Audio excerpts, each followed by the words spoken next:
It is better that you went through something challenging that changed you, that made you grow, than to stay the same and learn nothing and do nothing. As somebody who didn't live a very conventional life, who didn't stay at one job for more than like a year and a half, kept moving from city to city, that didn't want to settle in a relationship because it looked good on paper, always decided to take the path less traveled, and it was rough. And sometimes I was like wondering like why I did this to myself and like what lessons I was trying to learn. For a very long time, I felt really out of place with all the decisions I was making because everyone I knew would stay at the same job and move up, even though they were miserable. They were moving up, they became manager, they became director, and here's me, changing careers, starting over, being entry level role, never really entirely moving up because I was always changing what I wanted to do because I was never like really happy with the choices I had made because I didn't know who I was at the time. And even now we're like really solidifying it, but I feel like no one knows who they are, and a lot of people just settle with their reality. That's just what they've been told to do, and they just do it even though they're miserable. But I can't fathom the thought of just staying the same and not trying because I was scared. Everything's gonna be scary the first time. Like, this is our first time living, and it's okay to make mistakes.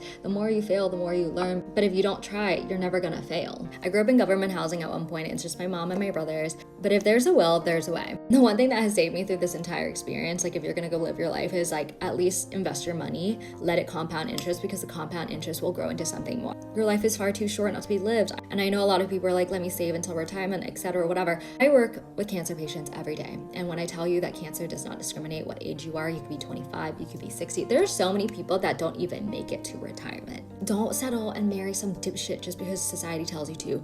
Go live your best life, because the person that's meant for you will come and meet you in the middle point when you are your best and whole self.